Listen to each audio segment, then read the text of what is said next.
porque era el representante de un filósofo católico alemán, Carl Schmitt, y discípulo de él, este hombre.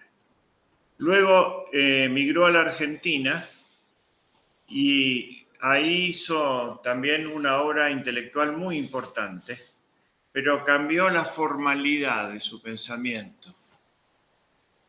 En la etapa europea, sus obras son más de ciencia política y de historia orientada a la ciencia política. Y su método es histórico y institucional para ver la realidad social. Luego, por la influencia de Membiel y Castellani, en dos sabios muy importantes de la Argentina, y dos especialistas muy buenos de la filosofía realista, justamente que es la que nos convoca, adquirió una visión teológica del problema y metafísica. Estaba latente, que era coherente con lo anterior, pero como un reordenamiento de todas sus obras.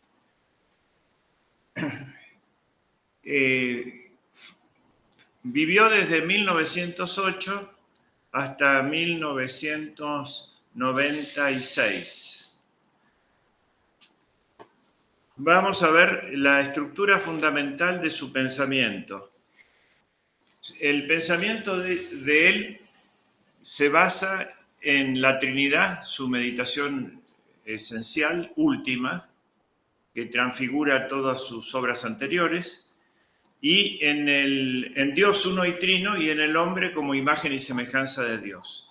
De estas dos ideas fundamentales van saliendo las distintas ramas de su conocimiento vastísimo, que son una concepción del mundo de inspiración agustiniana, como una lucha entre el bien y el mal, que eran las dos ciudades. Solo que Gaudin lo va a presentar como la lucha entre dos cuerpos místicos. El tema fundamental del bien y el mal, teniendo un cauce de San Agustín, de una lucha que empieza antes de la creación del hombre, como una lucha de los ángeles, a favor de reconocer a Dios y reconocerse como criatura o desconocerlo y querer establecer un nuevo orden del universo según el capricho de cada uno, es presentada por los santos de los distintos tiempos de diversos modos. Por ejemplo, San Ignacio presenta como la lucha entre dos banderas. Y en la época patrística también lo presentaba como la lucha en dos peces. Ictus, Iesu Christus, Teus vis soter, y el Leviatán, la bestia del mar. Dos reyes. Y así. Ahora, esta concepción de Gaudin no es maniquea. Sabe bien que la victoria ya está ganada y que hay una batalla final, ese consuelo, y que esa batalla la gana el bien. No es un perpetuo repetirse de las cosas. Es decir, en épocas de tribulación sabemos que habrá una batalla final. En eso está esperanza. Por grande y tremenda que sea, va a ser la final. Esta es la idea de él. Hay una teoría del conocimiento basada en la fe y la razón. Fides et ratio. Una concepción de la creación y sus elementos como un gran jeroglífico divino, el libro de la naturaleza, interpretado como el testamento. La primera alianza creada entre el hombre y Dios, o Dios y el hombre, es en la naturaleza. La segunda es bajo la ley mosaica, y la tercera es la alianza del amor y la ley del amor de Cristo. Una antropología fundada en el concepto del hombre como imagen de Dios y una concepción de la historia y de la humanidad resumida en la historia del perfeccionamiento o la deformación de la imagen de Dios en el hombre. Eso es toda la historia de la humanidad, ¿no? El perfeccionamiento de la imagen cuando admite que depende del sujeto que la proyecta, y la deformación que se produce en la imagen de Dios en el hombre cuando el hombre quiere dejar esa dependencia con Dios y autonomizarse. Una teoría política también fundada en la imagen de Dios uno y trino. Esto es muy interesante de ver cómo se refleja en la organización de la sociedad la Trinidad, y en todo lo creado tiene la huella de la Trinidad. ¿Cuál es esa huella de la Trinidad? El orden, huella del Padre. El logos, el sentido, huella del Hijo. Y el amor, huella del Espíritu Santo. Dionisio, en la celeste jerarquía, establece esos tres términos así. Taxis, que quiere decir orden, como sintaxis, ¿no? El orden de las palabras. Taxis. Gnosis, que quiere decir conocimiento. El logos. Y energía. La energía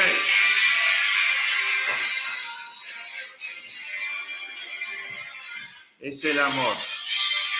Acá parece que hay mucha energía, por suerte, pero no ordenada, ¿eh? Un ejemplo de disonancia. Bueno, entonces veamos un poco este esquema. Este es el esquema general. Él escribió 60 obras en particular, 4 libros, ¿no? Y artículos, 4 libros fundamentales. Vayamos primero al mundo como 2 cuerpos místicos, ¿no? Que es lo que enmarca todo. Él ve eso parte de su idea central, el hombre como imagen y semejanza de Dios. Entonces veríamos la antropología, siempre está muy relacionada la antropología con la política, así como es el concepto del hombre particular, del hombre concreto, del hombre individual, es el concepto del hombre colectivo, que es la sociedad. Bien, hay teorías organicistas, donde establecen las funciones sociales según las distintas partes del cuerpo. El gobierno es la cabeza y así, ¿no es cierto? La religión es el alma de una nación, y la producción son los brazos y las piernas y el corazón. Todo tiene su simbología. Por eso es muy importante el concepto que se tiene de hombre, porque ese se proyecta en la realidad política que se hace. Entonces, ¿qué es el hombre? El hombre es la imagen y semejanza de Dios. Eso es lo que nos enseña nuestra religión. Para empezar con la antropología. Pero esa imagen y semejanza no estaba clara hasta que Dios se encarnó, porque nadie había visto a Dios para ser semejante a Él. Cuando Dios se encarna, se hace visible para los cristianos y por lo tanto imitable. De modo tal que los judíos, y que tenían esta gran riqueza de este gran testamento del Génesis, que decía que el hombre hagamos al hombre a nuestra imagen y semejanza, no entendían muy bien cómo dice hagamos un Dios que es único. ¿Qué deliberación es esta? Y después es único y dice nuestra, de varios, imagen, uno solo, ¿no? ¿Y qué es semejanza? ¿No es lo mismo que es una cosa distinta de imagen o es lo mismo que imagen? Y si es distinta, ¿en qué consiste? Esto se aclara con Cristo. Cristo era el modelo con el cual Dios hizo a Adán. En la eternidad fue primero Jesucristo, tanto que es el verbo de Dios. ¿No es cierto? Hagamos es la deliberación de la Trinidad. pero es nuestra imagen porque solo el Verbo se va a encarnar, aunque por obra y por designio del Padre y por obra y gracia del Espíritu Santo. Actúan los tres adextros, pero es el Verbo el que se encarna. Y imagen es un concepto ontológico, que significa que todo hombre, por el hecho de ser hombre o mujer, es imagen y divina, pero no es semejante. Puede haber mayor o menor semejanza, como en cualquier imagen, en cualquier cuadro o en cualquier fotografía. Nosotros decimos menos parecido y no es parecido, ¿no? Es semejante o no es semejante a su original, pero todos portamos la imagen divina. El concepto semejanza es un concepto ético, no ontológico. Y todo el dinamismo es pasar de la semilla, que es la mera imagen, al árbol florecido, que es la semejanza divina. Florecido y dando frutos, comunicando la vida. Hay una perfección. Esto nos va mostrando otra ley fundamental del universo, que es la ley de la perfección. Y es, Dios pudo haber hecho las cosas terminadas, perfectas, pero quiso hacerla en estado de vía. De ahí viene la ley de perfectibilidad, que la semilla llegue a ser árbol. Podía haber hecho árboles nomás y no semillas, pero quiso hacer semillas y árboles. Y ahí es donde tiene el rol el hombre, colaborar con Dios llevando todo a su plenitud.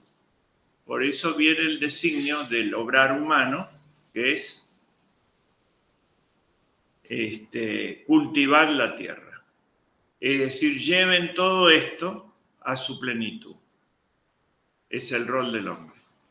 De modo que, ¿cómo se va reflejando en el hombre y en la mujer este concepto de la imagen de Dios y semejanza divina?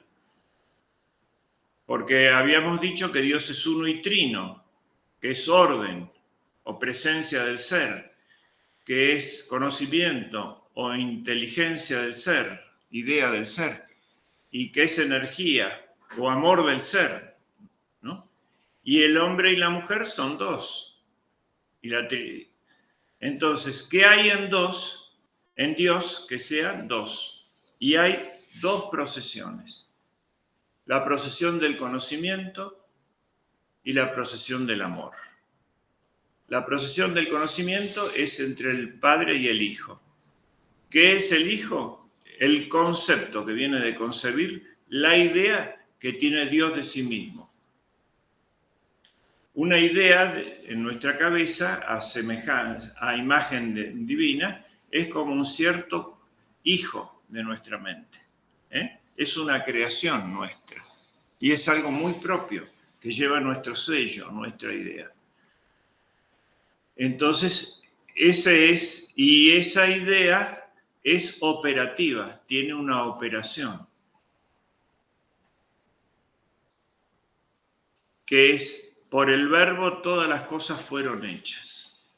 Es decir, esto que sería la imagen principal del hombre y de la mujer, pero principalmente del hombre, está hecho para actuar sobre la realidad, sobre la naturaleza, sobre la creación, en la que entra último, después de que se crearon todas las cosas, entra el hombre y la mujer, ¿no? La mujer entra última, pero hay como una gradación, y la humanidad entra última como un pontífice, entra último en la celebración, y como un rey, pero no como un dios.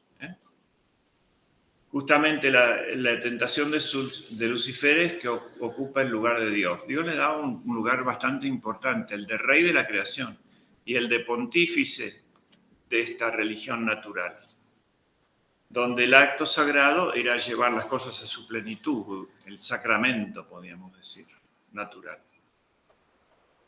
Y la otra procesión es entre el Padre y el Hijo, que es el amor. Dios no solamente se conoce a sí mismo eternamente en su Hijo, sino que ese conocimiento no es frío, al mismo tiempo de conocerse se ama. Y eso engendra esto que, dicho mal por nosotros, parece sucesivo, pero es simultáneo, es eterno, porque nunca pudo estar Dios sin ser inteligente ni sin amar. Es una generación en la eternidad y es una generación perpetua, de un dinamismo extraordinario, ¿no?, de la vida intratrinitaria. Entonces, acá viene el rol de la mujer, representa la procesión del amor. ¿Y cuáles son las características de la mujer? Las que surgen del credo para el Espíritu Santo. Por ejemplo, dice, Señor y dador de vida. Ahí está, Señora y dadora de vida. Que con el Padre y el Hijo tienen la misma adoración y gloria. ¿No es cierto? Eso se refleja en la familia humana, Padre, Hijo, Espíritu Santo. Es decir, la comunicación de la vida, ¿no? Con el Padre y el Hijo, ahí viene la comunicación. Mientras existió Adán solo, Dios le infundía en la mente los conocimientos preternaturales. No necesitaban el lenguaje articulado humano. Pero cuando hubo dos humanos, el hombre y la mujer, se necesitó el lenguaje. El lenguaje aparece, el lenguaje humano, con la mujer. Por eso la lengua es la lengua materna. Y es fundamental en la comunicación.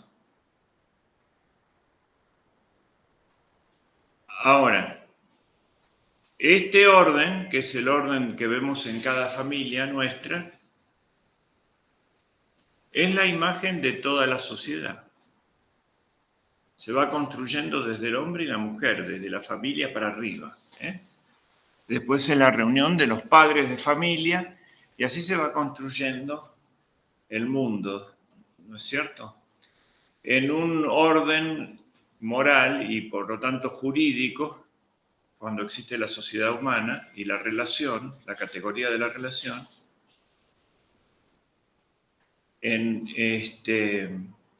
que es del derecho entendido como institución, no como acuerdo arbitrario entre las voluntades humanas. Hay un acuerdo, por ejemplo, pero hay una institución previa. Uno completa el acto, como en todo, con su acuerdo, con su propuesta. Dios respeta nuestra libertad y quiere nuestro acuerdo, pero nuestro acuerdo no es el fundante, que en eso nos diferenciamos de los protestantes, de los pactistas, el covenant, ¿no? El contrato social de Rousseau, que crea todo de la nada.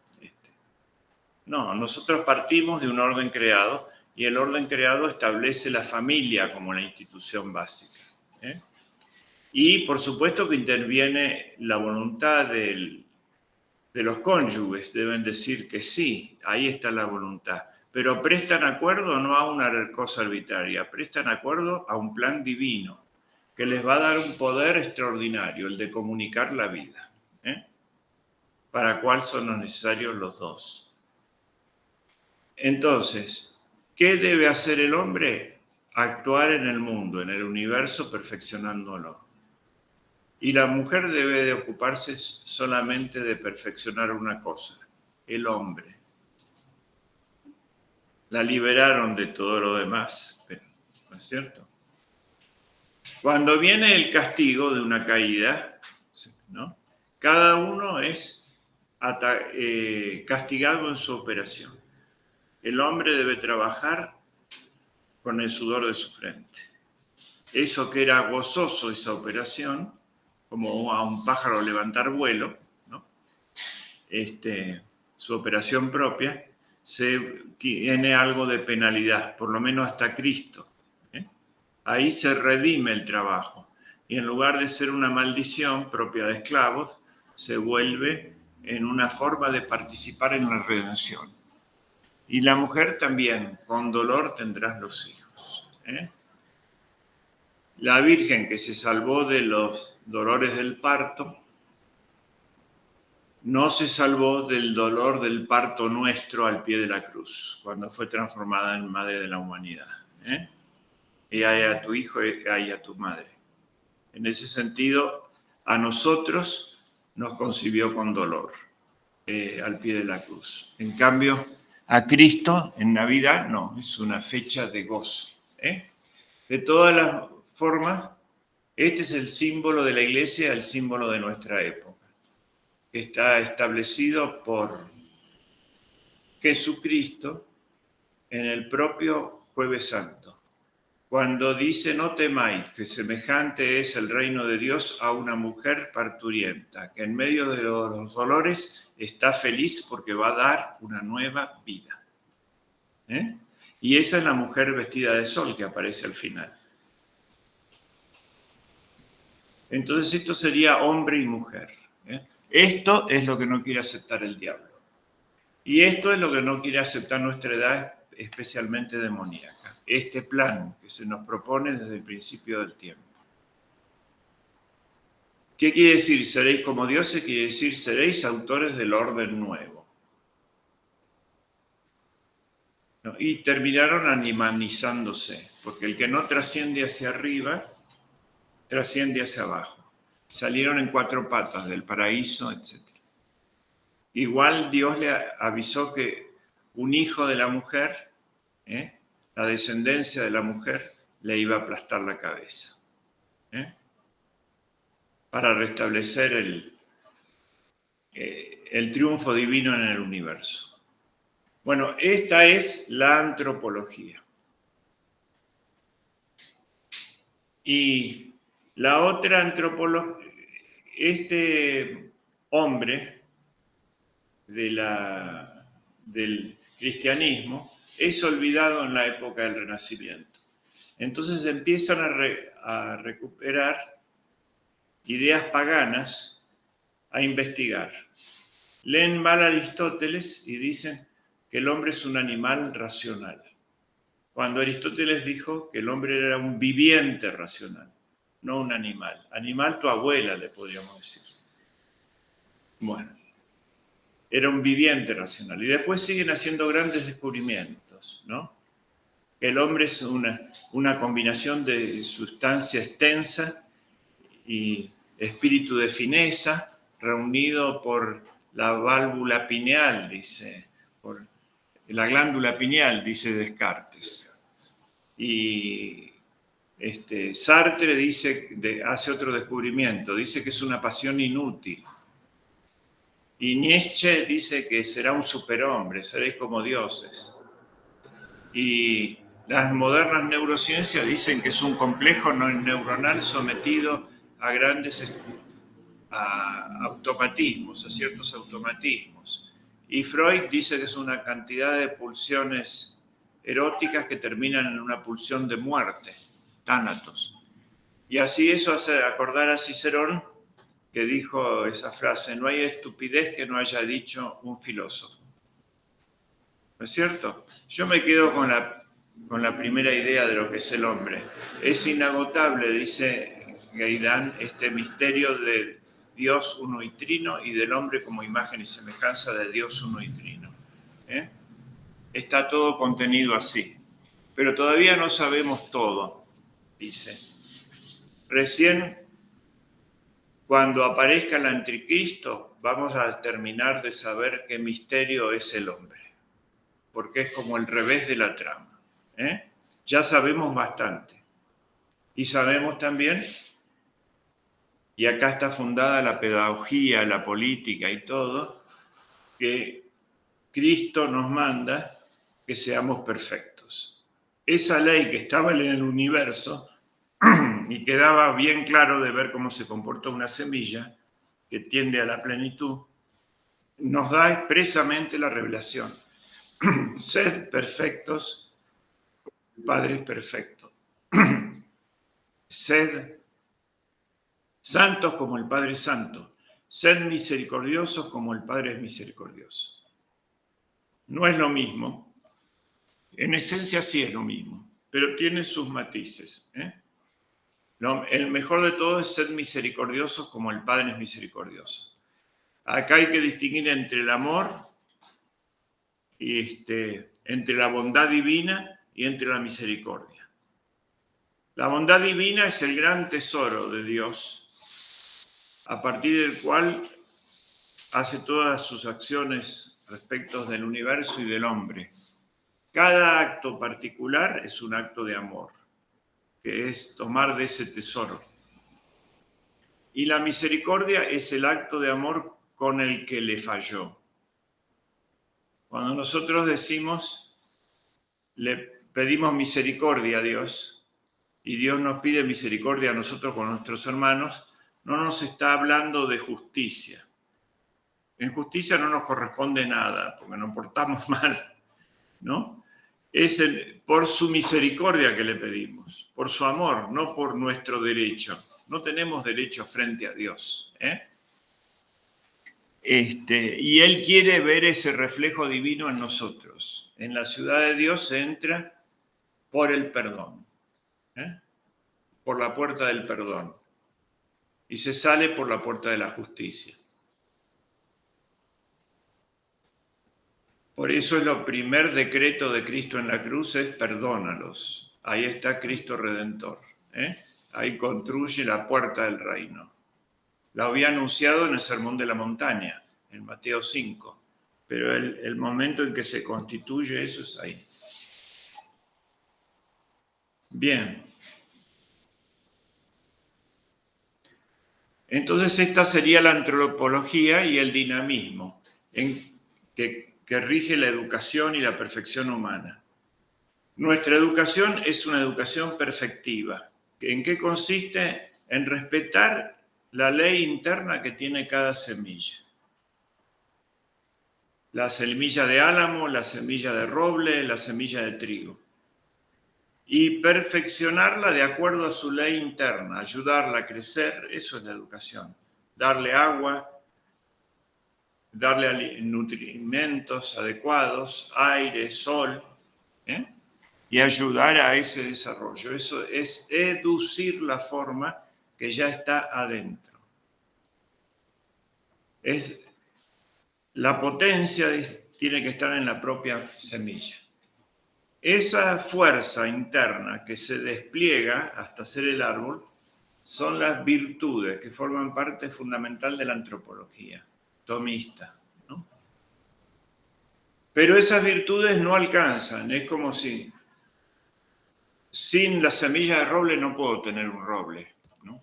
Y el desarrollo depende de su fuerza interna, pero necesita algo de afuera, aire y sol y agua, elementos materiales como el agua y simbólicamente espirituales como el aire y el sol.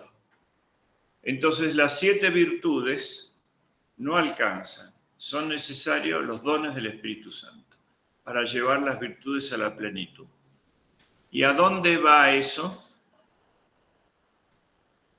¿Dónde tenemos la prueba de que se ha alcanzado la plenitud? ¿Dónde está, como dicen los docentes, el perfil del egresado que queremos lograr? Está en el retrato que Jesucristo hizo de sí mismo. ¿Y dónde lo hizo Jesucristo a ese retrato? En las bienaventuranzas. Las 8 bienaventuranzas son las 7 virtudes desplegadas, nutridas por los dones de la gracia, y una bienaventuranza más que es por el martirio, que reúne todas las virtudes, porque es caridad, es fortaleza, etc. Es justicia, es un acto de prudencia, es el acto más libre del ser humano, como el de Cristo, la cruz libremente aceptada. Hasta aquí estaría el desarrollo de una antropología.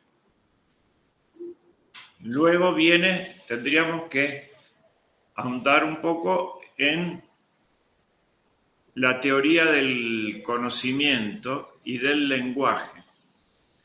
Gaudin de Roussel, siguiendo a San Agustín y siguiendo a Santo Tomás,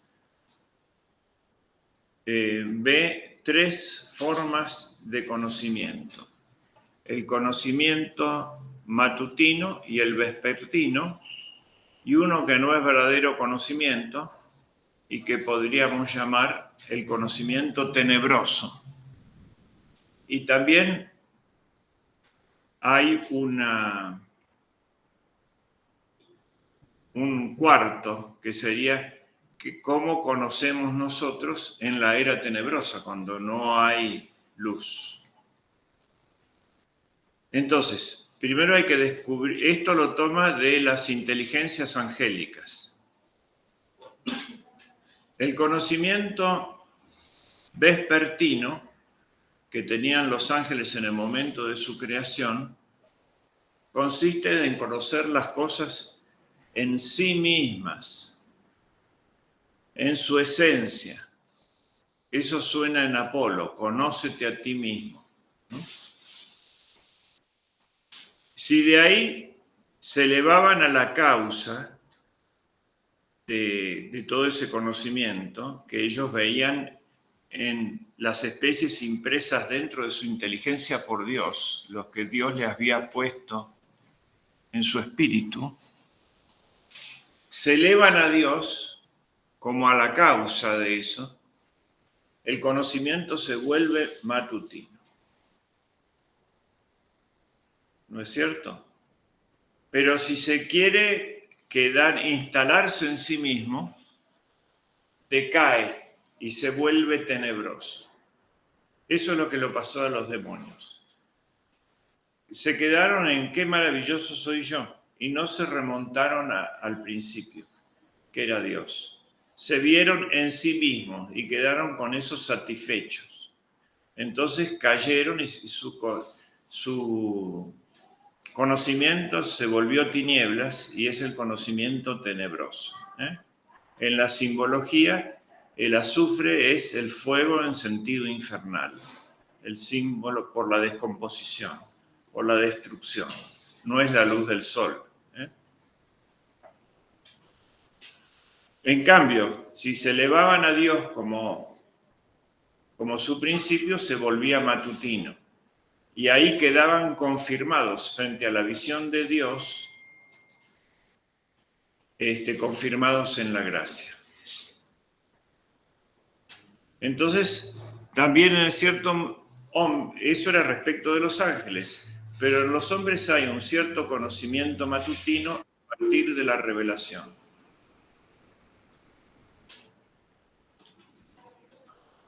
La fe es como un sol, como una luz por nosotros. Por ejemplo, comparemos este concepto de qué es el hombre, ¿no es cierto? La respuesta de imagen y semejanza divina, que es inagotable fuente de luz, con la de que el hombre es un animal perfeccionado por la naturaleza, ¿no? O un consumidor de hidratos de carbono,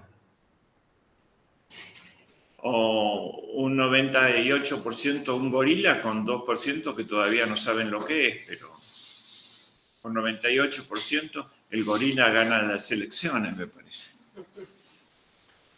Es decir, no se sabe qué es el hombre si no es por la fe. Y cuando más se quiere conocer a sí mismo con una introspección morbosa, menos se entiende. No es un enigma para descifrarlo como un teorema matemático. ¿No es cierto? Entonces, ¿dónde hay que verlo? La imagen depende del sujeto que la proyecta. Las cosas separadas de la inteligencia divina mueren. Las cosas son como las vemos, pero las cosas son porque Dios las ve. Si Dios deja de verla, vuelven a la nada. El conocimiento de Dios engendra. El nuestro es imagen de Dios, pero no engendra. Descubre el ser. Descubre la realidad. Y esto no lo acepta la soberbia moderna. Cree que la razón es suprema, rechaza la luz, ¿no? Y anda un tiempo así, en base a la luz anterior, pero después su conocimiento cae y se vuelve tenebroso. Entonces, el conocimiento se vuelve tenebroso cuando se mata para conocer y después se conoce cosas muertas, como el Marqués de Sade, que inventó el sadismo, ¿no? Es algo más que una problemática sexual o de aberraciones sexuales. Es una aberración espiritual, que quiere decir practicar el mal como forma de conocimiento, desintegrar para conocer, romper el juguete para ver cómo es por dentro, los chicos. Quiero ver cómo es el mecanismo del perrito que caminaba solo con cuerdas. Entonces viene el conocimiento tenebroso. Y falta un cuarto, que es ¿qué hacemos cuando se ha oscurecido el mundo por el oscurecimiento de la inteligencia? Hay que prender una luz o una antorcha. ¿Cuál es la antorcha para pasar en el mundo tenebroso? La profecía. La profecía es lo que nos permite, el conocimiento profético, encender una luz en la época de las tinieblas, para pasar, como diría Tolkien, la larga oscuridad de Moria, ¿no? Pongamos un poco más de luz.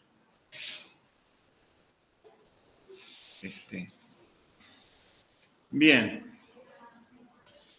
Ahora tendríamos que ver, pasamos ya a otra ciencia. Hemos visto un poco de la antropología, ¿no es cierto?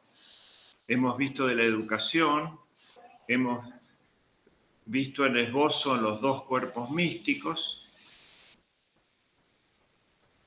y tendríamos que ver dos lenguajes. Pero antes explayemos un poco más esto de los dos cuerpos místicos y de la naturaleza. Si el hombre es la imagen de Dios, ¿qué cosa es la naturaleza? El resto de la naturaleza creada. Es la huella de Dios, ¿no? Un poco más que una huella es una imagen, pero una huella, si nos conocemos en una familia quién es el papá, la mamá y los niños, se sabe enseguida de quién es la huella que hay en el jardín. Del zapato de quién. Nos dice algo, pero mucho más es verlo directamente, es la imagen. Entonces, toda la creación tiene la huella, pero el hombre y el ángel solamente llevan la imagen de Dios, que es la inteligencia y la voluntad. El ángel es la imagen del Verbo, el hombre es la imagen del Verbo encarnado.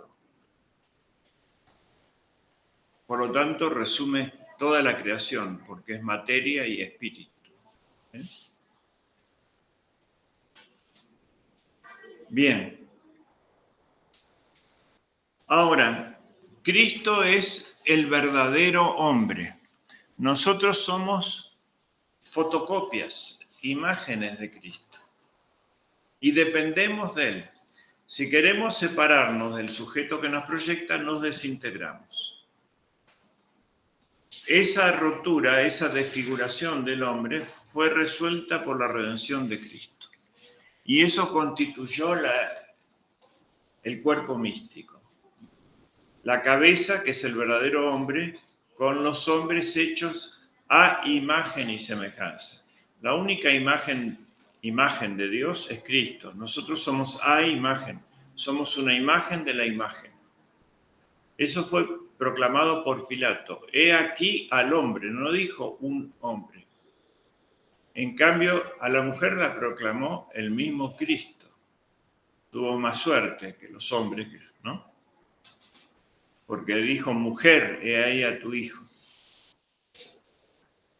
Y como mujer por antonomasia, ¿no? Estaba recreando el arquetipo divino de acuerdo a la idea original, que siempre fue la Virgen, y no Eva.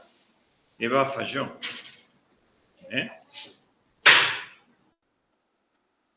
Entonces, los que no aceptan a Cristo como imagen, como fuente de su condición de imagen, y esta dependencia, no quedan sueltos, se vuelve otro cuerpo místico y logran su reunión en un ser construido artificial que es el Estado moderno. Primero jurídico-policial, el Leviatán, ¿no? Y luego tecnológico. Quedan adscriptos a una máquina. La unidad del hombre, si no se da en Cristo, se da en la máquina, o en la política, o en la economía, y en forma totalitaria. Pequeños hombrecillos pegados como escamas en la gran bestia del mar. Que están en pugna estos dos grandes hombres. La verdadera humanidad, que tiene como cabeza al verdadero hombre, como cuerpo a la Iglesia, como alma al Espíritu Santo. Y la falsa, que tiene como cuerpo al Leviatán, al Estado totalitario moderno, que quiere volverse mundial ya y socialista, un Estado matando la libertad humana, la voluntad y la inteligencia humana, subordinándola a la inteligencia artificial, y esto tiene como alma al mito humanidad. Pero como es un mito, se vuelve en transhumano y en un lugar vacante. Y el lugar vacante entra el espíritu inmundo, amigo de los lugares vacantes.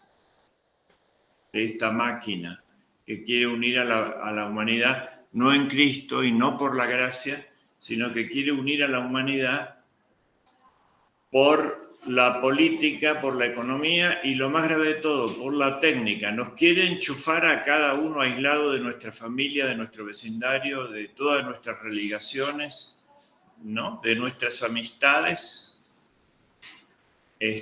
para enchufarnos a un sistema y quitarnos las tres cosas que nos hacen imagen y semejanza de Dios.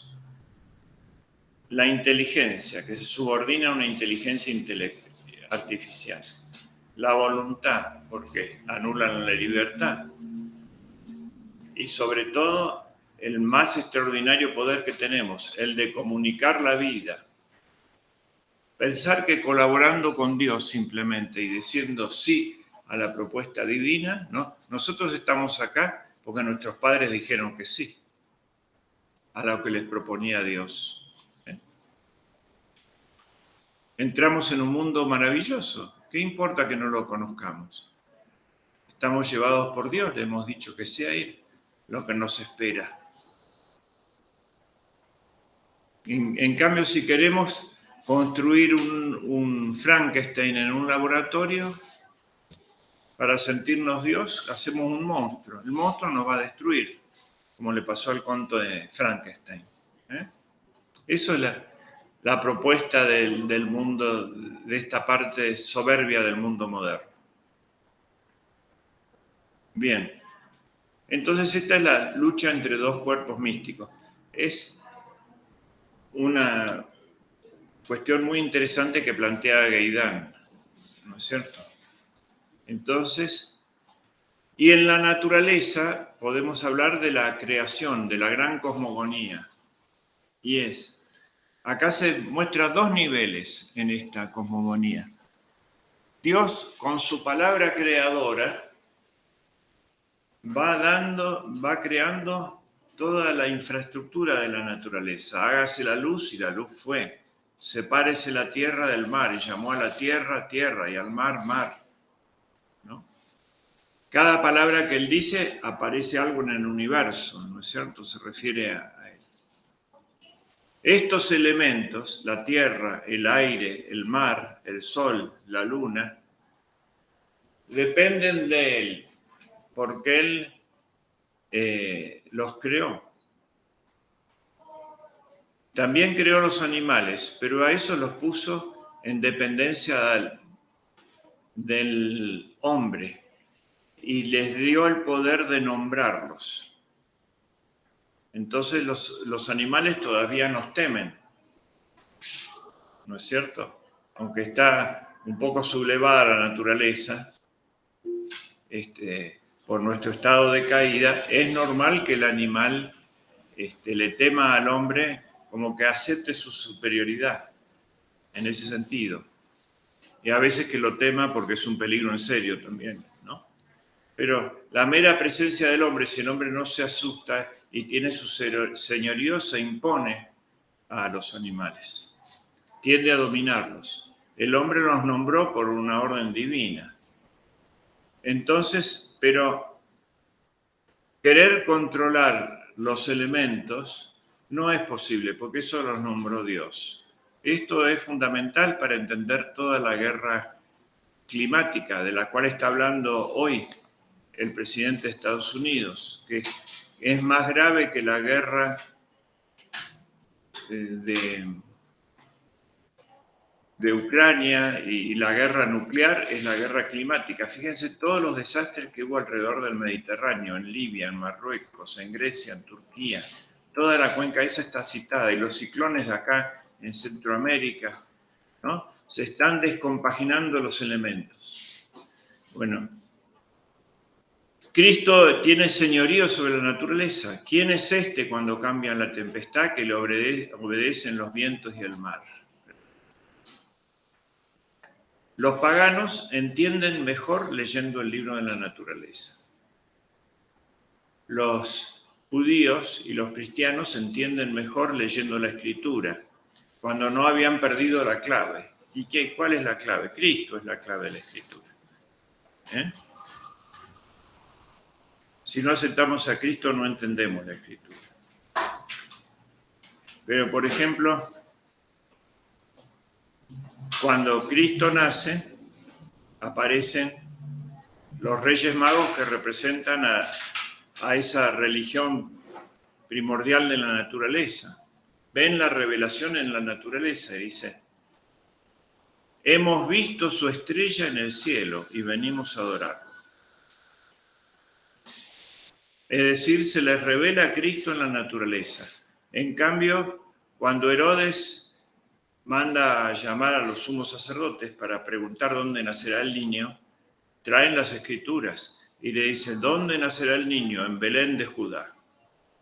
Consultan su fuente. Ahí tienen la naturaleza y la revelación, las dos fuentes del conocimiento. Entonces, ellos, como habían visto en las estrellas que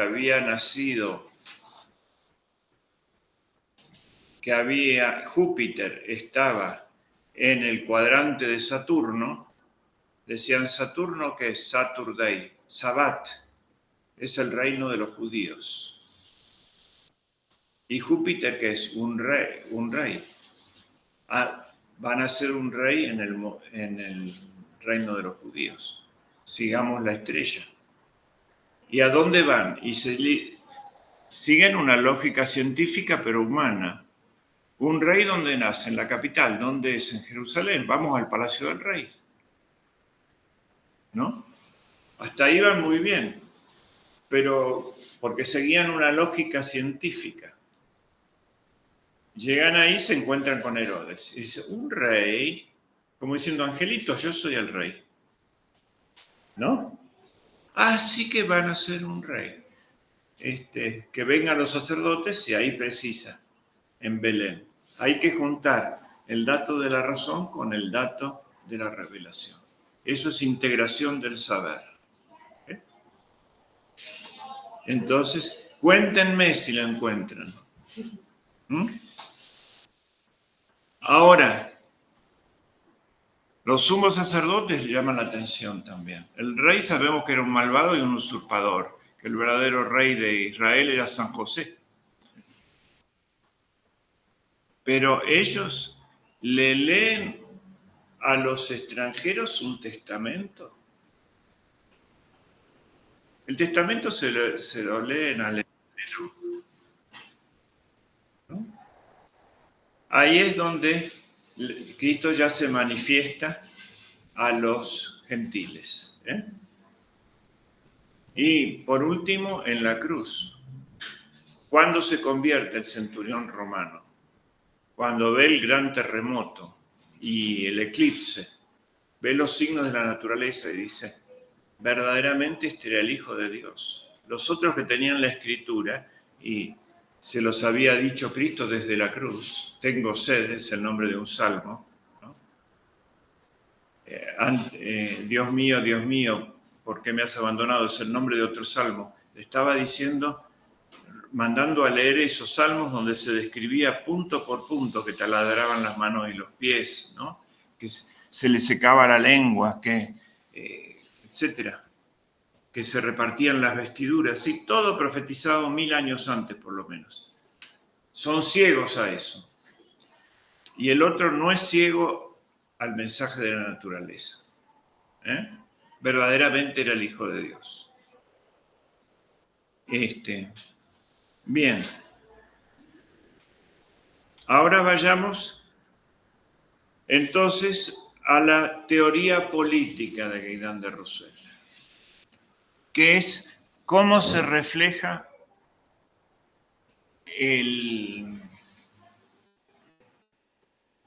la Trinidad en la sociedad humana.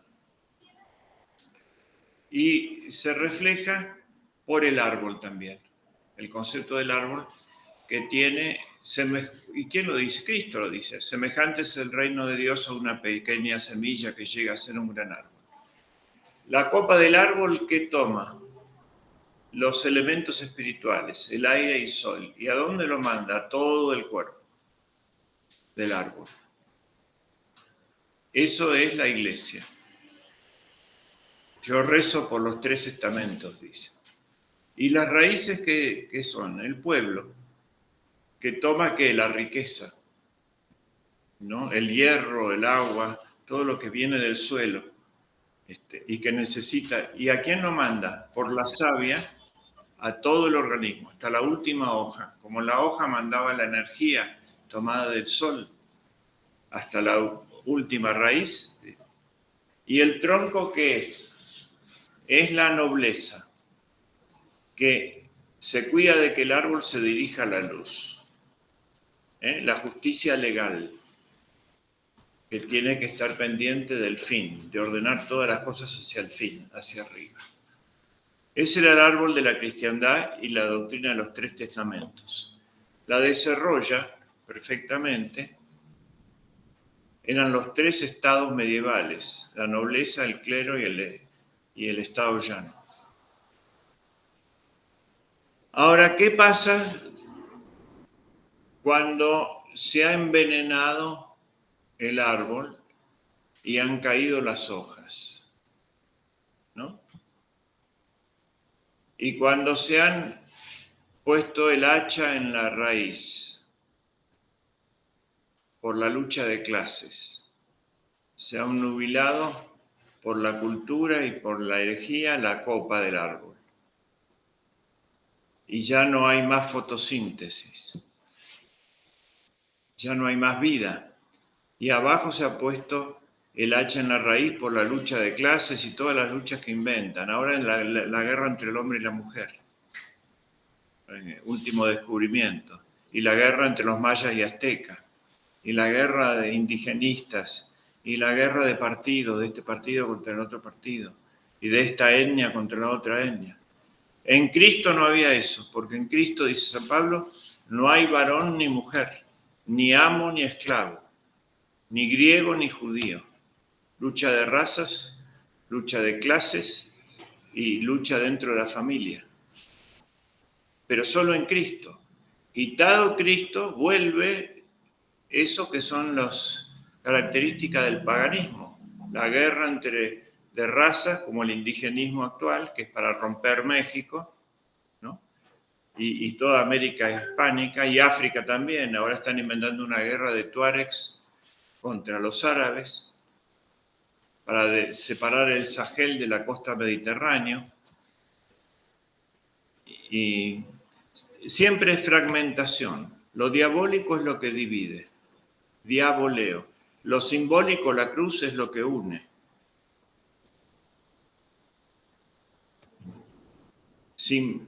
Son conceptos distintos. El nombre de Dios es unión. Unión del alma y el cuerpo da la vida. La unión del hombre y la mujer es la comunicación de la vida. Siempre Y ellos no unen, unifican externamente, mecánicamente, no vitalmente. Y la vida, más que una definición, es una persona. Yo soy la vida. Cristo se revela, Él es la vida. No una definición biológica. Entonces, separado del sentido, de la unidad, todo se descompone. Santa Teresita decía en esta, y le encantaba a Gaidán repetir,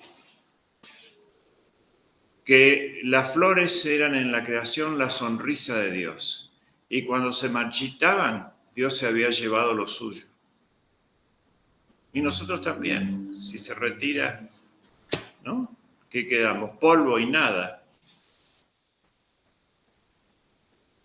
Entonces esta es la concepción de él también, pero es lo mismo, son las mismas ideas.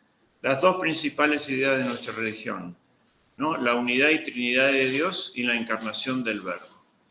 La encarnación del Verbo tiene atado al Leviatán desde que se encarnó, al demonio. ¿Por qué? Porque el Verbo Cristo es verdadero Dios y verdadero hombre. Y las herejías siempre o han negado la humanidad de Cristo o han negado la divinidad de Cristo. Una de dos. Pero cuando él habla le gustaba mucho a él y a Carl Schmitt mirar un cuadro que había pintado una gran abadesa alemana de la Edad Media, la abadesa Erhard de Landsberg, que había dibujado a Dios Padre como un pescador y tenía una caña de pescar donde estaba atrapado por el anzuelo el Leviatán. Y en la caña de pescar era un hilo donde estaban desde Adán hasta Cristo. El anzuelo tenía forma de cruz, donde estaba Cristo. Y el Leviatán fue a tragar a Cristo. No tendréis, dice, otra señal que la de Jonás, ¿no? La ballena, que es símbolo del diablo y de la muerte, lo traga Jonás 3 días y lo tiene que largar. Entonces la muerte lo toma a Cristo 3 días, pero al tercer día resucita. ¿Por qué? Porque Cristo era inocente. Entonces no tenía el demonio poder sobre él. Y él, engañado, atrapa, queda atrapado por la cruz. ¿No? Goloso, dice, yo me voy a comer a este que es mío, y no puede. Entonces queda atrapado por el dogma de la encarnación. Lo que quiere hacer la herejía desde el Renacimiento hasta ahora es desencarnar al verbo de lo social. Quiere una religión una política separada del bien, que sea una política de poder, Maquiavelo, separada de su sol, que es el bien común. Quiere una antropología separada de la imagen de Dios en el hombre. Que nos han convencido ya de que somos un animal, que no venimos del 6º día de la creación, venimos del 5º. Un animal perfeccionado. Quiere una economía autónoma, separada de la moral. Quiere una ciencia libre de la conciencia, que pueda manipular enfermos y seres humanos y manipular genéticamente. Todo eso es desencarnar el verbo de la ciencia, del conocimiento, de la política, de la economía. Y a medida que se va desencarnando el verbo de lo social, va desapareciendo la cristiandad y va creciendo el Leviatán. La iglesia no va a desaparecer, porque la iglesia es el cuerpo místico de Cristo y la cabeza es Dios, y no prevalecerán las puertas del infierno. contra ella. Pero cuando la Iglesia deja de encarnar lo social, desaparece la cristiandad. Entonces volvemos a estar como en la época de las catacumbas, reducidos al mínimo, con una promesa y una protección efectiva de eternidad, pero separados de la realidad social, política, económica, etc. Entonces vuelve la guerra entre el hombre y la mujer, entre el amo y el esclavo, entre el griego y el judío, y todas las otras fragmentaciones que hace el Leviatán, para que con esos parches recuperar la unidad, pero no por la unidad misma de un espíritu, sino por artificio.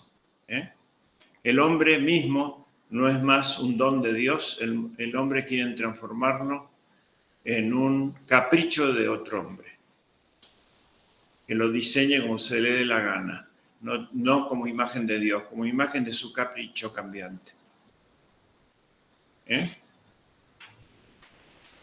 Bien, esto es más o menos todas las ciencias que Gaidán desarrolló a partir de la idea del hombre, imagen y semejanza divina, que es la idea central. Por lo cual, su teoría de antropología y de ciencias sociales, dirían hoy, ciencias políticas, se la puede trabajar, se la puede denominar iconográfica o icónica, porque se basan en la imagen de Dios, en el hombre y en la sociedad. Muchas gracias.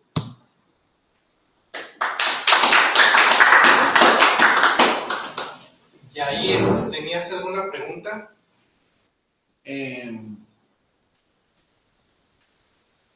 ¿Puedo ver así? Sí, claro. ¿O quedo de costado? No sé. Sí, Yair, tenía una pregunta. Ah, ¿no? Ok.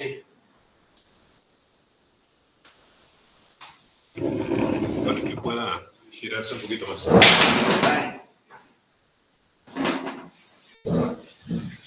Doctor. Sí. Bajo esta propuesta y la referencia continua a Leviatán, no pude dejar de pensar en Leviatán de Hobbes. Sí. Pero no solo en el Leviatán de Hobbes, sino el contrato social de Rousseau y en general de todas las utopías. Sí. Porque en cierto modo, cada una de ellas representa precisamente la refundación fuera de la visión cristiana de la sociedad política, de la sociedad en general. De manera tal que al final cada una de esas posiciones es una manera de alejarse de la doctrina cristiana. Y me parece que lo estamos viendo en la actualidad. Al final, la democracia está llegando a donde tenía que llegar. Y podemos encontrar muchos paralelos. Cuando viene la caída del zarismo, está Kerensky haciendo el tránsito hacia la izquierda bolchevique.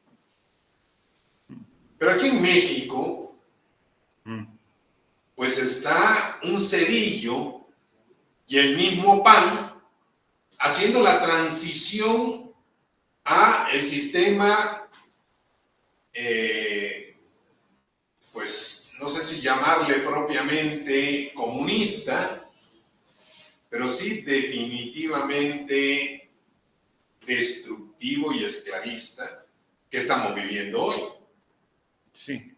Así que el mismo sistema tiene el mecanismo en sí mismo para progresar y desarrollarse en un sentido que cada vez se va alejando más. No sé si... Sí, ese sentido, eso está ocurriendo desde hace 3 siglos, no 2 desde la Revolución Francesa, sino 3, desde la Revolución Inglesa, 1689. Ahí se organizó el sistema de izquierda y derecha demoliberal.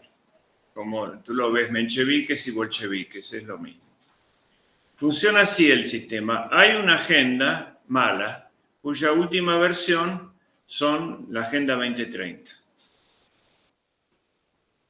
Lo que tiene por objeto todo el sistema es poner esa agenda en sus sucesivas ediciones. Yo menciono la última ¿no? Pero es el mundo sin Dios, esa agenda. En el cual es pontífice muy importante Rousseau, porque es el naturalismo. Para Castellani, el peor de los falsos profetas. Como lo fue Pelagio, cuyo verdadero nombre es Morgan, el hombre del mar. Que traducido al latín era Pelagio, el inglés. Que negaba la gracia. Es decir, un inmanentismo filosófico. Ese inmanentismo deja de fundarse en el ser para fundarse en el devenir y establece una alternancia que admiró toda Europa, especialmente Francia, y así le fue, ¿no? Que era los partidos de la derecha y la izquierda en Inglaterra. Eso es lo que Montesquieu tiene como modelo para hacer la división de poderes de la Revolución Francesa. Entonces, la democracia es la peor forma de gobierno, ya para los clásicos, pero tiene una gran ventaja sobre todas las demás, que es la que mejor se reconstruye. Y se reconstruye mejor en base a este sistema de bipartidismo. Cuando uno está agotado, vuelve el otro y las expectativas corren al otro. Eso está haciendo crisis hoy en todo el mundo, empezando por Norteamérica. Se quebró ese sistema. Pero veamos cómo funciona antes de quebrarse. Por eso lo importante de buscar estos autores en estos momentos, que hace crisis todo este sistema de 300 años. ¿Qué es la izquierda? Lo que lleva adelante la revolución. ¿Qué es la derecha? Lo que la izquierda diga que la derecha es. Es decir, la derecha funciona en base a la gente que sin un sentido de bien común quiere conservar su bien particular y reacciona contra los males de la izquierda. Entonces, un partido de derecha es un partido que debe juntar los votos de la derecha para hacer la política de izquierda. Lo que decías del PAN y lo que decías del PP español, el Partido Popular. Y lo que ocurre en todo el mundo. Terminan haciendo las mismas políticas que la izquierda, porque la agenda es la misma. Y a veces los operadores también, cuando la farsa está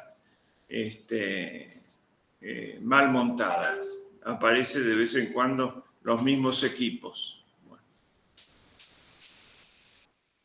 Eso ya está quebrado, porque ya no engañan más. Entonces el voto principal en todos los países, en México creo que es lo mismo que en la Argentina, hay un 40% de gente que ni vota, o está ausente, o vota en blanco, o vota anulado, ¿no? Ese es el dato principal. En otras épocas, eso hubiera sido un golpe militar en la Argentina, por ejemplo.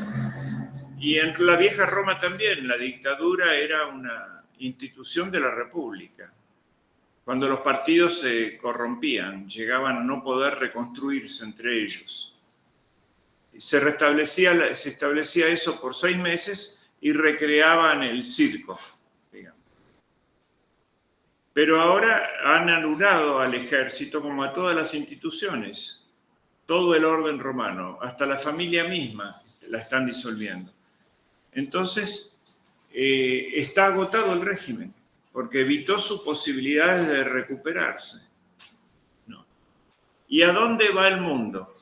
Eso lo saben las élites anticristianas que gobiernan realmente el mundo, sí lo saben perfectamente. ¿Y a dónde quieren pasar? Quieren pasar de esta globalización, decretar con el fin de la democracia el fin de las naciones, e ir a un mundo global. que no está fundado en el liberalismo anglosajón, sino en una república socialista universal. El péndulo va a dejar de ir para un lado o para otro y va a quedar fijo en el socialismo. El modelo es China, que es un partido comunista sin libertad con hormiguero abundante. Ahí es donde quieren llevar. Pero ese es el fin de la democracia y el fin de la globalización liberal y el establecimiento de una globalización socialista, que niegue la libertad. Le van a decir al hombre, mire, el mundo en la actual etapa, de la cual se va a salir en medio de desastres, está organizado en torno al valor libertad, que es libertinaje. Podían haber elegido otro valor, porque eran libres. Podían haber elegido la verdad, podían haber elegido el bien, podían haber elegido la justicia, pero eligieron la libertad del libertinaje. Entonces ahora están sin familia por el libertinaje, sin economía, con gente excluida, etc. Con el horror económico, con guerras, ¿no? Entonces, nosotros le vamos a arreglar ese problema y vamos a resolver todos esos problemas de ustedes, pero a cambio de una sola cosa, de la libertad. Entonces este juego entre mencheviques y bolcheviques, entre izquierda y derecha, ya está, como dicen los gringos, the game is over, ¿no? El juego se está terminando. Ahora, si destruyen todas las naciones, porque contra esto se subleva a Norteamérica, por ejemplo, y en cierta forma China, y todos esos países contra la globalización de la Agenda 2030. Hay una guerra interna, Trump y, ¿no? y los demócratas, y en China está la China de Hong Kong y la China de Pekín, y la de Hong Kong, Shanghái, ¿no es cierto? En todos los países hay una guerra entre soberanismo y globalismo.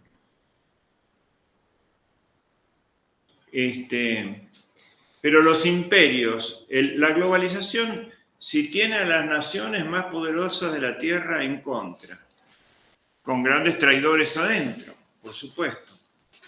¿Cómo avanza? Avanza por los 4 imperios transversales, que son la droga, el tráfico de personas, como dicen en la esclavitud, ¿no? En Cristo solamente no hay amo ni esclavo. En este mundo pagano tiene que volver la esclavitud. Tráfico de niños, tráfico de blancas, tráfico de inmigrantes, a escalas gigantescas. Y en México lo saben bien. El lavado de dinero, y el tráfico de armas. Armas, drogas, personas y dinero. Y a esos, ¿y qué pasa ahora? ¿No? Están avanzando estos imperios transversales a tal punto que Norteamérica se siente colonizada. Por ejemplo, el fentanilo. Y persigue afuera, es decir, en México, lo que no puede reprimir adentro, ¿no? Esto es, perdón que me meta en la psicología, lo que se persigue afuera es lo que se reprime mal adentro. Bueno. Entonces, si ustedes no pueden allá, porque tienen una gran mortandad, ¿por qué vienen a pelear acá la lucha que pueden pelear allá? Entonces, ¿es la guerra entre Norteamérica y China? ¿Eso es que él quiere que percibamos? ¿Que vienen a pelearse a México? Es la guerra entre los imperios transversales, ya hay entre ellos mismos. La víctima es China y la víctima es México y la víctima es Norteamérica. Por eso hay que responder con un verdadero pacto de unión y desarrollo, para luchar contra el verdadero enemigo, que no es el vecino, como en la guerra clásica, ¿no? Se armaban ejércitos por un peligro que venía de la frontera, sino que viene, que es común a toda la civilización. ¿Y de dónde viene eso? De haber sacado la religión y la moral. Porque sin el libre comercio, que es el libre comercio para el tráfico de esclavos, dejémonos de embromar. Los ingleses, cuando hablaban del libre comercio, tenían no era esclavitud. ¿Y qué era entonces? Los 18 millones de negros que llevaron a Norteamérica. Era inmigración forzosa. Bueno, inmigración forzosa. ¿Por qué no? Tráfico de personas. Esclavitud. Es decir, hemos descubierto después de 5.000 años el paganismo. Bueno, que venga Genghis Khan y haga pirámides de cráneo, que así terminó.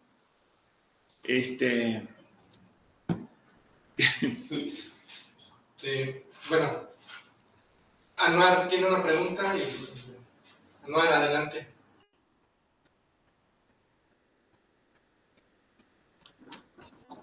Hola. ¿Me escucho? Sí, cómo no. Sí, ok.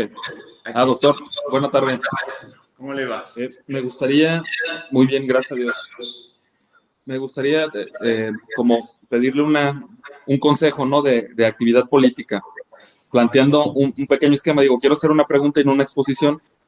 No soy quien para hacerla frente a usted con el conocimiento que tiene, pero siempre enfrentamos un problema, ¿no? De manera general me toca escuchar un problema respecto a lo que usted acaba de decir, tanto izquierdas como derechas.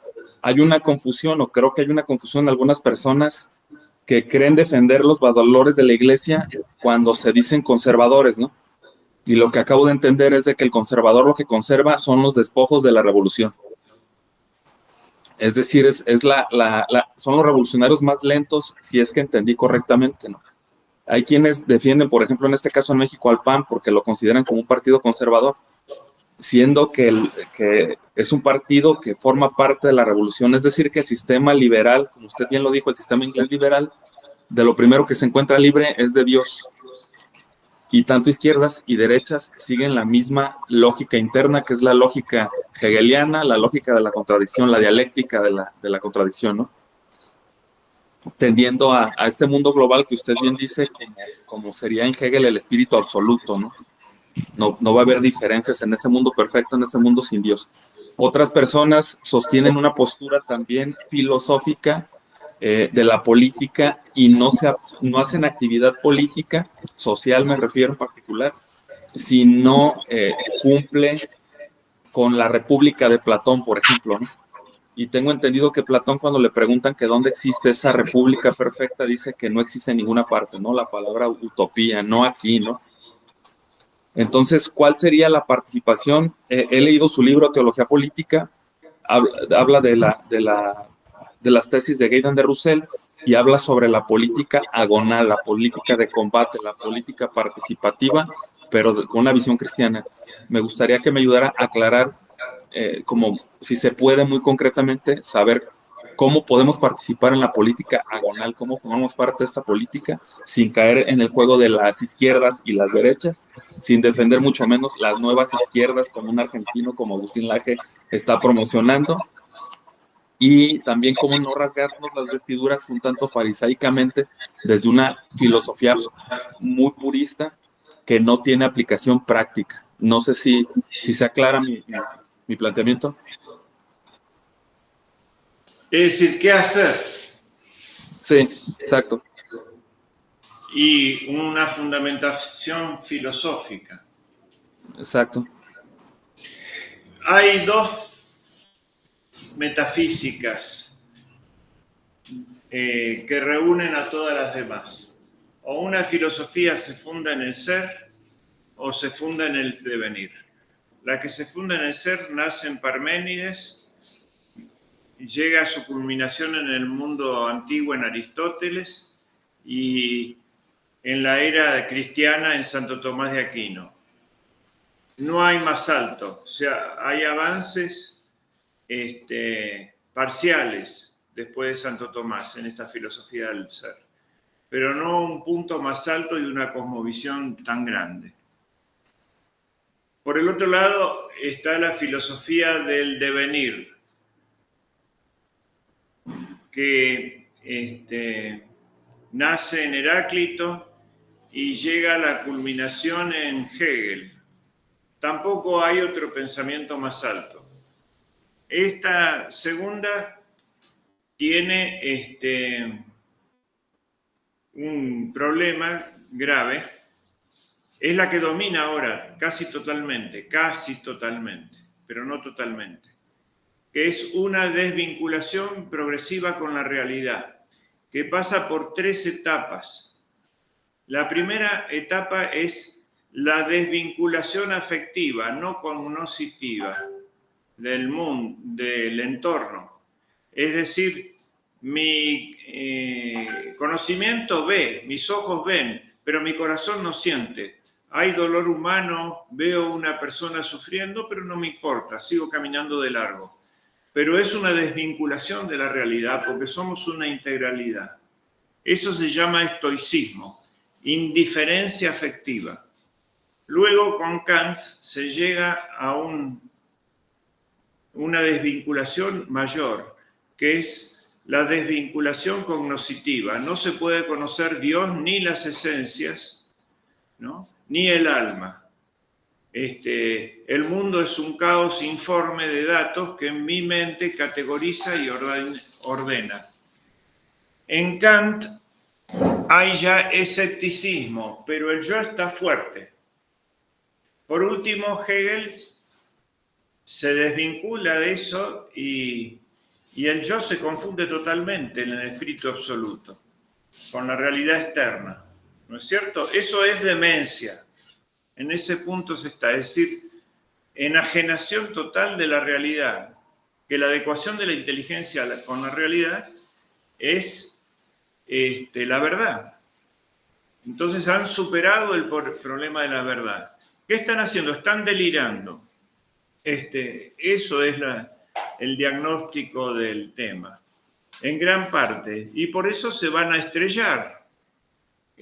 Y se está estrellando la civilización, agotando, etc.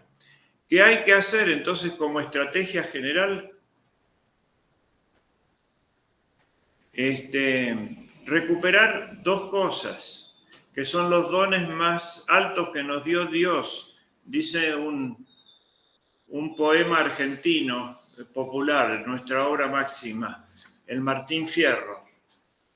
De los dones que hizo al hombre la divina majestad, el primero es la palabra y el segundo es la amistad. Hay, como decíamos recién, la palabra es el verbo y la amistad es el Espíritu Santo. Hay que recuperar el contacto con la realidad. Esa es la primera cosa. Recuperarlo con la inteligencia, que tiene que ser capaz de tomar la verdad, y recuperarlo con la amistad humana. Empezando por donde Cristo dispuso, que es por el prójimo. Entonces, hay que reconstruir al hombre, hay que reconstruir a la mujer, hay que reconstruir a la familia, hay que plantear la lucha que se pueda en el gremio, en el municipio. Se construye de abajo para arriba, creando amistades comunes, no organizaciones de asalto, como son las bandas políticas. Y por lo tanto, como no hay capacidad organizativa para la totalidad, estamos en un tiempo de fin de civilización y comienzo de la otra. También recuperar el contacto con la naturaleza. Es como la caída del Imperio Romano, ¿no? En este sentido hay que ser más agustinianos que tomistas. Porque cuando estaba derrumbándose el Imperio Romano, ¿qué se podían hacer? Islas, que eran los monasterios, los canónigos de San Agustín, ¿no?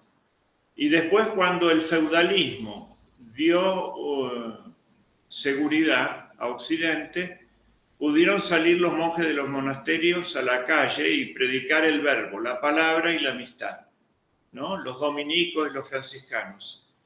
entonces se puede volver a encarnar el verbo en la sociedad política, en base y transformando la sociabilidad en amistad común, en bien común. Y en ese sentido hay que ir. Ya no se puede evitar el desplome de esta civilización, pero sí se puede empezar ya la reconstrucción, empezando por las relaciones con mi vecino. Y lo que se tiene que caer, que se caiga miserablemente, como todo lo que no está fundado en Jesucristo. No podemos salir a atajar eso. No tiene sentido pensar como si estuviéramos todavía en una organización que ya ha hecho crisis de arreglar las cosas de arriba para abajo. Se arreglan de abajo para arriba. Y Cristo hizo 4 cosas cuando estaba derrumbándose el mundo también. El mundo romano, que ya estaba en crisis, aunque se sentiría 3 siglos después, y el mundo de su patria. Que es la misma pregunta, ¿qué hacer cuando lo general, ¿no? Lo general en sentido de hegeliano se corrompe? 4 cosas hizo el Señor. Decir la verdad, aguantarse la persecución, fundar una sociedad nueva, la Iglesia, en ese caso, y predecir la ruina de la sociedad corrompida. Plan de 4 puntos. Y empecemos como empezaron después del diluvio, ¿no? Una familia.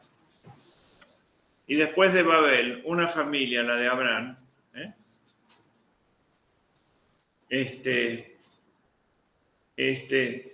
¿Qué es? ¿Cuál es la solución? ¿Cuál va a ser? Un hombre y una mujer. Empecemos de nuevo. Sin eso no hay solución. Con Dios. Matrimonio y patrimonio. 2 instituciones fundamentales. El patrimonio, que es lo que hace el padre, por eso es patrimonio, que es la operación y recuperar la civilización, recuperar el contacto con lo natural, con la naturaleza, ¿no? Volver a hacer que todas las cosas tiendan a la perfección. Lo que queda de esa labor cultural que viene de cultivo, el producto de eso es la civilización, el patrimonio. Y la obra de la mujer, ¿cuál es? La familia, matrimonio. El que educa a un niño, educa a un hombre, pero el que educa a una mujer, educa a una familia. Sí. A mí me gustaría pedirle a ver si puede ampliar un poquito lo que comenta dentro de su libro. Usted habla acerca de la política agonal, la política de juego y la política metafísica. Se me hace algo muy interesante dentro de su libro. Entonces, sí me gustaría escuchar algo que nos pudiera aportar sobre esos 3 puntos. Bueno, la política agonal es la normal. La política juego es la enferma. Y la política metafísica es el remedio, ¿no? El problema se plantea cuando se quiere volver automáticamente de la política juego, que es la enferma, a la agonal. No se puede, hay que pasar por la política remedio. Cuando el esfuerzo, que es lo que hacen toda la falsa derecha, cuando se quiere volver a la agonal sin pasar por la metafísica, dejando de lugar los principios y valores y usando los principios del enemigo, lo único que hace uno es restablecer el juego o la enfermedad. Es decir, se cambia el payaso para que siga el circo. Entonces, a cada una de esas políticas corresponde, se las puede analizar de acuerdo a la idea principal. al actor principal, al concepto de ley, al concepto de pueblo que tiene cada una, que son términos que varían en cada lugar. En la política agonal, la fe es en Dios, ¿eh? Y el fin de la actividad política es el bien común. Y se llama agonal porque como hay bien y mal, como no ha sido amputado ni neutralizada la moral y la religión, como todo tiene razón de fin y de la verdad como fin y como bien, una vez que está reconocida la lucha entre el bien y el mal, que en general es por los males que tenemos encima, que tiene que haber bien y mal, ¿no? El hombre que enfrenta eso es el combatiente. En la política juego se tiene fe en los mitos políticos y en el juego. Y no se tiene más fe en Dios, se perdió la fe. Y por lo tanto no hay noción de bien. El fin de la política es, como en el juego, ganar el partido, pero el que está defendiendo un arco en este tiempo, en el tiempo que viene, puede defender el arco contrario. Como en el fútbol, ¿no es cierto? Es propio del juego no estar ordenado a ningún fin. Si no hay si no hay noción de fin, no hay noción de verdad, ni hay noción de ser, ni hay noción de bien. Es puro, un vano agitarse de las pasiones, sin sentido. Justamente la falsa derecha propone ganar el juego y nosotros proponemos salir del juego, terminar con el circo. ¿Y qué pasa? Las ideas superiores de bien no están vigentes, están solamente vigentes en los testigos. Y aquí aparece la tercera etapa, que es la metafísica, que es de ideas encarnadas en hombres, que son los testigos. Pensemos en San Pedro llegando a Roma bajo el reinado de Nerón, el gran jugador y el gran actor del circo, que daba grandes recitales. Nadie habrá registrado la llegada de San Pedro ni de San Pablo a Roma. No fue una noticia. Ningún WhatsApp la transmitió, ni las redes sociales, ni los diarios, ni la televisión, ni nadie, ni los pregoneros del momento. ¿Y dónde llevaban el Evangelio? En su cabeza y en su corazón. No estaba vigente en esa sociedad. Esa es la labor del testigo, ¿no? Es establecer otra vez la verdad como presidiendo todo. Esa es la política metafísica. Y cuando triunfa un profeta, cuando lo matan es porque ya no puede resistirse la verdad que dice. La prueba de su triunfo es que ya importa, ya es noticia y hay que callarlo. Y ahí se divide el jugador del testigo. Los dos son reyes a su forma, ¿no? Pero el reino materialista del tirano termina con la muerte. Con la muerte terminó el reinado de Nerón. Pero con la muerte empezó el reinado de San Pedro. ¿No es cierto? Empezó a reinar San Pedro. Ese es el triunfo del testigo. Y triunfa por vía de reversibilidad. Las pasiones, el vencedor es a la vez vencido por el hombre que mató. Esto es una ley metafísica. Por el hombre que asesinó. Se le mete adentro.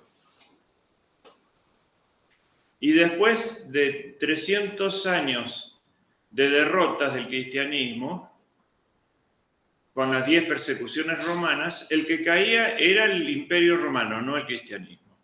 El cristianismo levantaba al imperio que lo había asesinado, ¿no? Y salvaba a la cultura y a los romanos y a todos. Entonces, así va migrando de una política a otra. Podríamos entrar en análisis de las 10 categorías. Esa sería muy interesante hacerlo, pero por el tiempo, ¿no? Hay un distinto concepto de pueblo, un distinto lenguaje, ¿no? Tendríamos que hablar del lenguaje en las tres épocas, una distinta idea de lo que es el conocimiento y una distinta idea del fin. ¿Cuándo termina la política juego? Cuando el payaso no divierte más. Cuando el público baja a la cancha y rompe las leyes del juego. Entonces, en el medio del desconcierto, miran todos al testigo. Mirarán al que clavaron.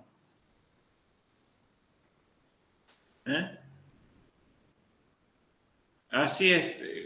Y esto existe solamente en el cristianismo, ¿no? Por nuestra esperanza. Porque las civilizaciones que entran en el juego no se levantan, excepto, ¿no? Y el optimismo más grande es que todo tiene arreglo menos la muerte, ¿no? La muerte no tiene arreglo. Para nosotros sí, se puede resucitar. Así que son más que optimistas, tenemos esperanza. ¿Y cómo se llama la política para resucitar? La política metafísica. ¿Qué quiere decir espiritual? No tenemos más remedio que ser cristianos en serio, y si no, nos podemos seguir quejando.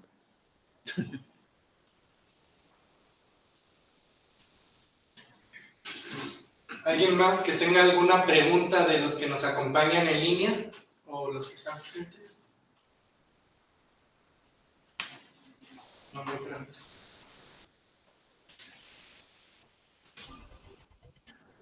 Pues agradecemos al... Ahí está Abel. Abel, vamos a... Abel. Pues sí, primero felicitar al organizador, que son los de Filosofía Realista, por esta conferencia. Saludar con mucho afecto a don Rafael, que también pues nos está ilustrando con su conocimiento, su sabiduría. Y bueno, en lo personal, me ha tocado algunos puntos que me han aclarado la realidad que se esconde ahora, y que por eso a veces es confusa, aclarar ya con estos tres pasos del alejamiento de la realidad, de lo establecido por Kant, y llegar al delirio con Hegel y con Heráclito, ¿verdad? Eso me ha ayudado mucho para entender y saber ubicarnos en el trabajo a realizar en nuestra vida. Yo quiero agradecerle mucho a todos ustedes y pues felicitarlos. Gracias. Un fuerte abrazo. Muy bien, pues agradecemos al doctor Rafael Breide por su ponencia, como siempre muy ilustrativa, y pues esperamos que después tengamos oportunidad de platicar de las 10 categorías de las etapas políticas en alguna otra ocasión, doctor. Muchísimas gracias por estar con nosotros y compartir estos conocimientos que usted tiene. Y bueno, gran parte está publicado en su libro Teología Política, según Gaëtan de Roussel, ¿no? Muchísimas gracias, doctor. Muchísimas gracias a todos los que estuvieron en línea y a los aquí presentes. Gracias. Muchísimas gracias.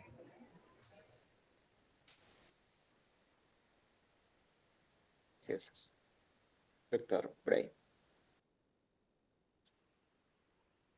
Gracias.